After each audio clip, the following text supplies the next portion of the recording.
G'day. Today I'm taking a bit of a walk down memory lane. It's 10 years since I wrote my first article on property cycles, and it's 7 years since I released a video about the 2019 property crash that caused all sorts of kerfuffle in the comments on the video. And we're going to take a look at both the article and the video and take a stroll back and see how right or wrong those things I said were and what's happened after that point. So let's see how we go here. So 2019 has started with a drop. I don't know, you woke up January the 1st and it seemed like the whole week of the first week of January all we got was negative news from the media, which is probably called for and fair enough. So what I've done is I've printed out a few of the reports, the news reports that are coming in, and we're just going to study a few things that they say and then take a look at some of our articles and see how they line up. All right, so that was my opening to the 2019 video. I printed out a bunch of stuff. I'm not going to go and listen to that. We will link that video to this video so you can actually go back and see the proof online of what happened at the time. But essentially those articles were about, short of supply and the building activity that is dropping. Therefore, at some point, there's going to be a demand crunch and what have you. Remembering at the time of 2019, it was very doom and gloom at the start of the year. Everything was negative on the market. It had been poor performing through the latter half of 18, going into 19 and what have you. And so that's what led me to do this high budget video outside of a bush on my driveway to go and do that. And little did I know what would happen afterwards in terms of, I guess the backlash that would happen online. But anyway, we'll skip forward a little bit. All right, so from the Australian Financial Review again, early 2018, Mirvac pulled out of the apartment development sort of scene. Based on population projections, Sydney needs 36,000 new dwellings, including 27,000 new units every year until 2036. But this number won't be met due to funding constraints. So all the other articles are talking about lending being tightened for developers and investors and all that sort of thing, and yet there's this demand that's needed.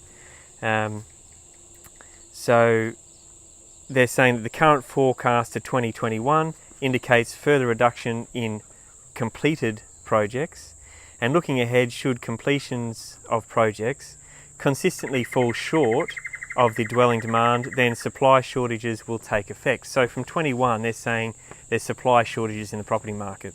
All right, so that was the first thing that I kind of opened with as a summary of the articles that I presented at the time.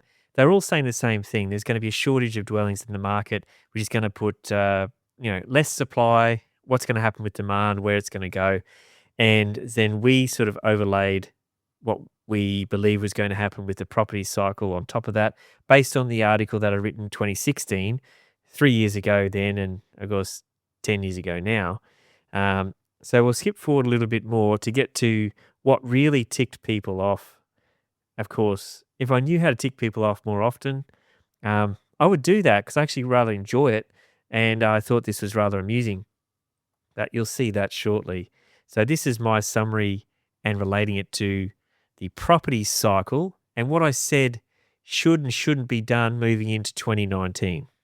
I've got a little chart here that says end of 2008, which was when GFC happened, that latter part of 2008. We've got 3.5 years down. So that leaves us to late 2011. That was the stabilisation of the market coming into 2012. And from then, there was 7 years up or sideways, which takes us into late 2018. We've got 2018 plus 1 year. So the property cycle goes in a 1 year now, what they call a mid-cycle slowdown. So that's 12 to 18 months period. So we're looking at late 18 all the way through to 19, possibly early 20. I'll pause it there for a sec. So that's what I was saying. So that mid-cycle slowdown was happening for that 12 to 18 month period, the latter half of 2018, all the way through 19 and into a little bit of 20. So that's what I clearly spoke and said there online for everyone to see. And then from late 19 all the way through to 2026 is the next cycle in the market, which is an up or sideways movement. So that's the next buoyant part of the property cycle. So my point is that looking forward from, say, middle of 2020, definitely from 21 onwards, we've already identified in 2016 that that's the point when the market's going to take another nice run upward. That's all good. The fact is that we told you 3 years ago that from the end of 18 all the way through 19 is going to be a really bad year in property, and we have to wait 3 years to be proven right, but here we go. So there you go. So let's just be clear. This video was not as much about what was going to happen in 2020 onwards. It was more about what was happening at the time in 2019, saying that, hey, this downturn was expected according to the cycle, but don't worry about it. If you don't need to sell, don't sell. I say that in another part of the video. You can go and watch it. And just hold on, because the market will return to stability and, in fact, enter a sideways or growing period from halfway through 2020 onwards all the way through to 2026. So, not sure if any of you were alive at that point in time, but let's take a look back at actually what happened in that period of time. So here's an article that is on Australia's favourite news website, the ABC, where it's completely balanced and always accurate. But at least I got some charts here I can show you. So this is an article about what happened after Corona, right? So what happened in property after Corona, and lo and behold, regional housing, grew. And if you've been in the regions, you'll know that. And in fact, it grew from about March 2020, 56%, which is about, around that middle of 2020 onwards, as I said, definitely from the middle of 2020 onwards. And capital cities saw 33%. There's month-on-month changes. Here's a good chart here regarding, you can see the 0 point. So whichever the 0 point is just the price it was, and it's just based on from that point onwards. I mean, everything's gone up. There was Northern Territory, dropped down in 2020 and then went back up from 21. It's a bit of an outlier there, but that's just Northern Territory, and some of the territories are like that. Some of the others dropped a smidgen continued through 2020. They're slower, like WA always lags behind the eastern states. But in general, you can see everything going up here.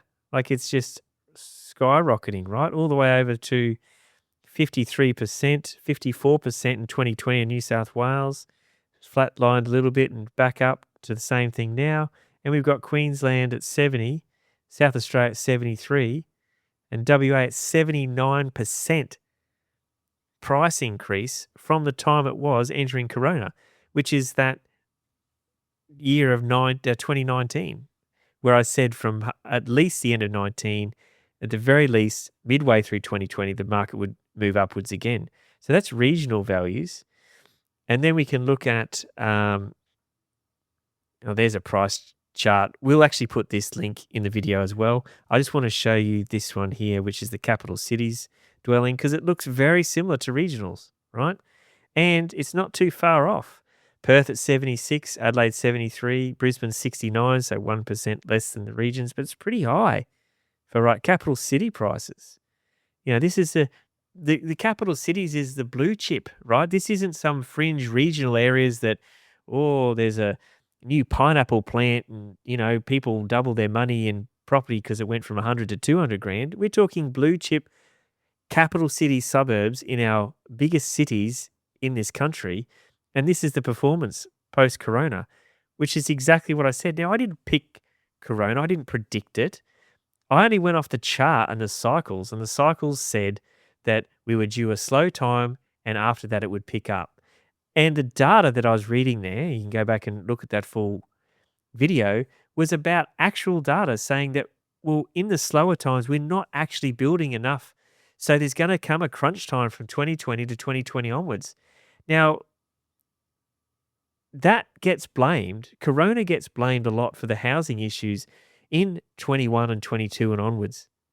When in reality, that video I provided says that the information I was looking at said we were already going to have a problem, even if we didn't have corona, right? So it's really important when you're doing your investing to look at the data and look at multiple streams of data and have an understanding of what it means, because this wasn't just me getting on there with some weird idea that thought I'll go and just make something up and stir the pot.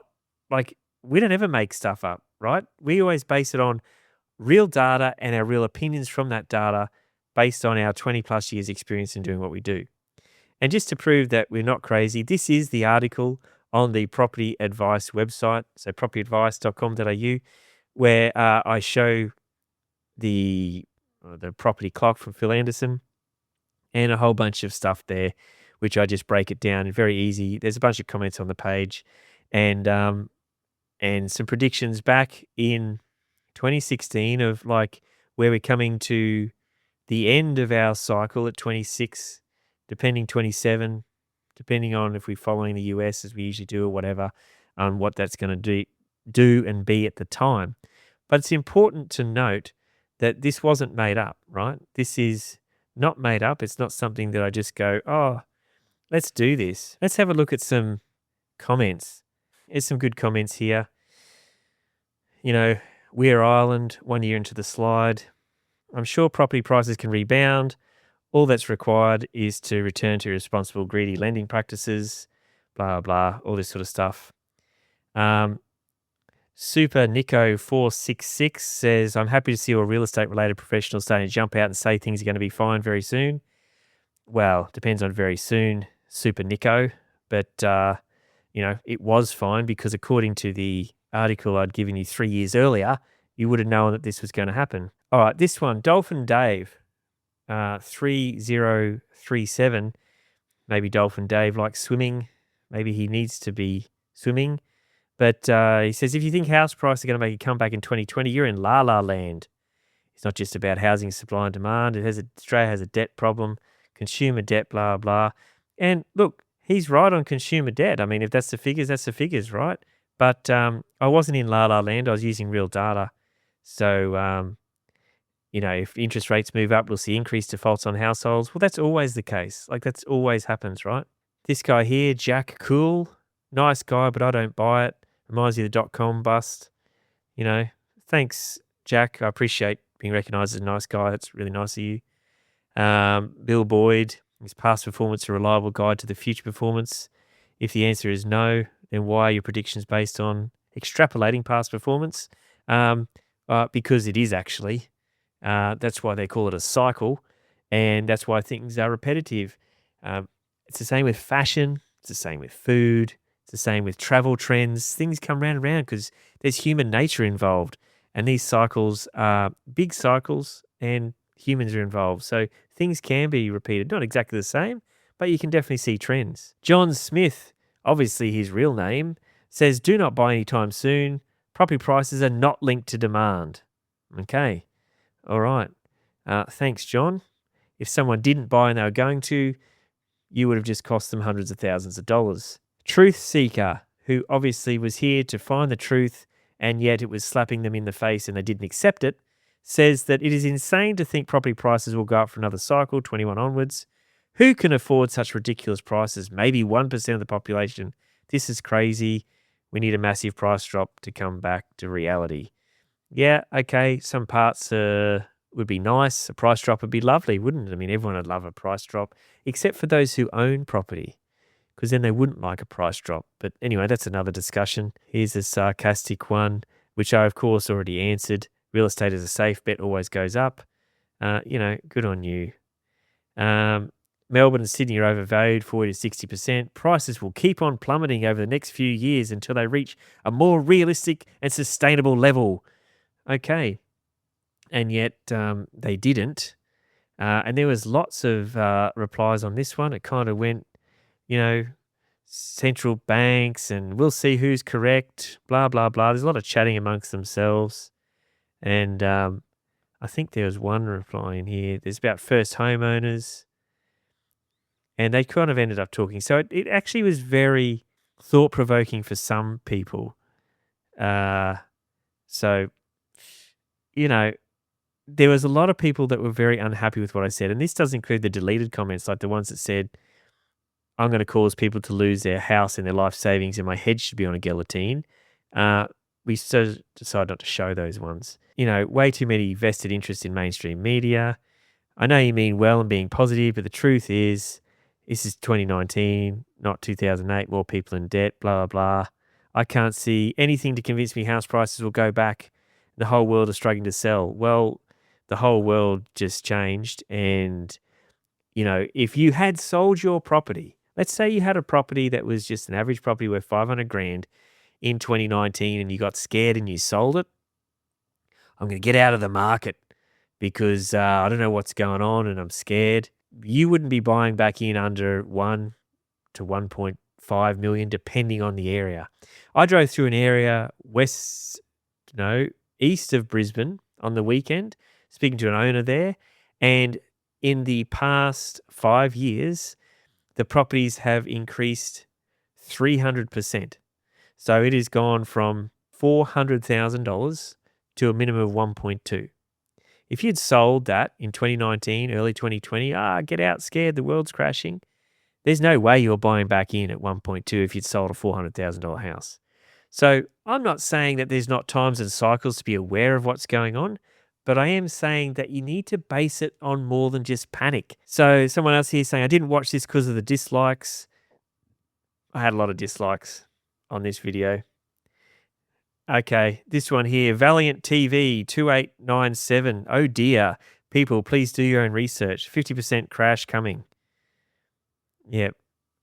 And I don't really know what's going on there because I asked them why you think it's going to crash 50% and they didn't respond. Carl Garland 7379. Listen to this guy and you can kiss your life savings away. Well, if you listened to me and you didn't sell because you didn't have to sell, then you would have actually made a mozza. So I'm not sure what Carl Grand T has to say about that. Marky90, fake advice.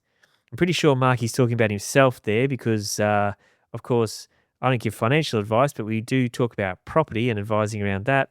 And my advice was definitely not fake. It was proven to be 100% accurate and right. Someone else being sarcastic, let's make one point crystal clear. Next year price will boom. He rang to investor heads. No idea, really. I wish these people would comment in English. It would be helpful for me. I only know English. The rest is a bubble, blah, blah, housing prices. This one here, Craig Douglas, 9979. Scotty, there's a lot of really smart, really well-informed people doing this sort of stuff. Maybe you should leave it to them. Well, thanks for the uplifting comment, Craig Douglas. You really make my day when I see it, 6-7 years later. But the simple fact is that there was a lot of really smart, really well-informed people telling you to sell, and they were wrong. And if you had listened to them, you'd lost a lot of money. And if I leave it to them and I don't actually go by what I see happening in the market and the data that's presented to me and my commentary around it, then I'm not only doing a disservice to you, I'm doing one to myself because I'm convicted to tell you what I actually think is going to happen, and that's what I did. There's one here, what garbage has been going up for 30 years and he thinks it's going down for 1.5, then another boom. Good on ya. Thank you for the encouragement, James 38388. Sounds like an Ericsson phone. But, I really like the uplifting comments that we get on our videos. Not a time to sell. Unprotected Hex 1716. What a joke. Not a time to sell. What a joke. The joke would have been unprotected, that if you'd sold, you would have been hugely unprotected and your wealth would be eroded. So that was a bit of a knob comment, but there's a few of them here, really, isn't there? Go to Martin North. Yeah, I don't mind some of Martin North's stuff, but Martin is an economist. He looks through that view and, I don't mind his stuff. I'm not saying he's wrong, but it's just an example of having a general look around at all sorts of data, right? This one's good. Aladdin in, right. Maybe he should get put back in his bottle because it says this guy knows the future of the property market in Australia is busted. He's trying to keep his own boat afloat because he's in the business of real estate self-profits. Typical how people like this try and give advice for future investments so they can gain personally. As per below comment, kiss your butt goodbye if you do invest in 2020. Prices will continue to fall until they reach a neutral equilibrium. That could be up to 50%, perhaps 45, perhaps 40. Why not zero? Aladdin. Anyway, either way, the market is doomed until it settles at true market value for the income to cost of living ratio. A couple of things to note there. One, you're wrong. And two, I wasn't actually trying to sell anything. I was trying to tell you to not panic.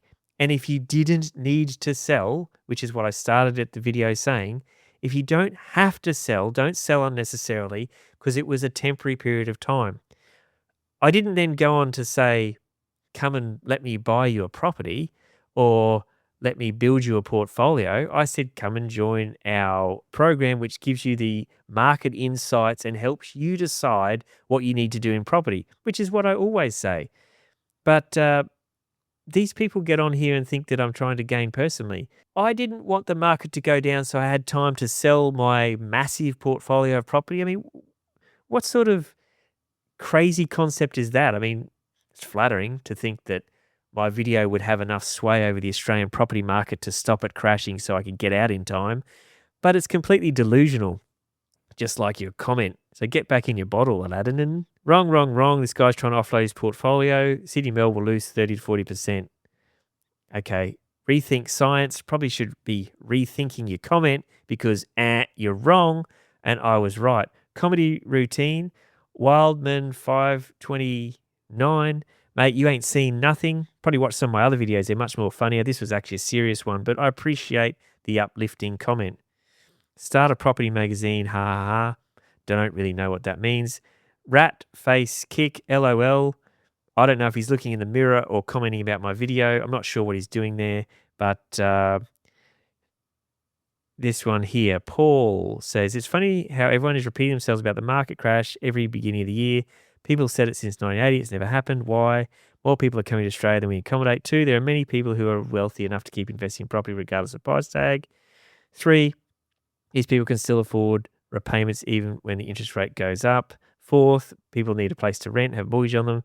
5th, more than 6% of properties are loan free. Okay, so correction is a natural part of the cycle, got nothing to do with it. This dude, I'd have a chat with, right? He has done some research. Now, I can't tell from his comment if I 100% agree with him or not. It doesn't matter if I 100% agree with him or not. My job isn't to make you agree with me or me agree with you. My job is to make sure that you're making decisions based on data and information. This Paul J.S. Lee at least is talking about things that he's looked into and he's commenting from a base of an informed viewpoint, right? He's talking about immigration back in 2019. He's talking about how many properties actually have a loan on them in 2019. You know, all this sort of stuff. That is an informed comment. He's someone I'd love to have on the show and chat with because I think I like talking to people that don't just spin off at the mouth and, say whatever pops in their head. I'd rather talk to people who actually have a basis for something. Oh, okay. And of course, there's always the one, right? New World Order have plans and they don't include you. WTFU. Yeah, that's, I don't know whether to be enlightened or offended by that comment, but, there's always someone talking about the New World Order. Thank you, Colin Crisp, 1592, for your very valued input. So anyway, what can I say? Here's what I can say. Here's the chart. This is the chart that shows what happened after I released that video and the almost 7,000 views and the 80-something comments at the time. That was a fairly big video for us back in the day. And the simple fact is that if you had listened to what I said, you would have done really well. If you didn't sell because you didn't need to sell, and I always say that, if you need to sell, then you need to sell. But if you didn't sell because you got scared and you held on, your properties have probably doubled or sometimes tripled in some areas, but at least doubled in price. No one's getting on there to comment about that, are they? No. Anyway, That's all I've got to say about that. I don't often, in fact, I don't think I've ever reviewed one of my own videos before, but I thought at the 10-year anniversary for the article and 7 years since the video, it was time to do something about it. So I hope you've enjoyed this. If you do want to know where things are going in the property market, then you need to connect with us on the link below. Join the mailing list. I'm not going to try and sell you something. I am going to try and keep you informed and up to date with what's going on, and of course, get you some more decent content around property and finance and money markets and all that sort of stuff. So make sure you join the mail list for that. All right, till next time, invest well.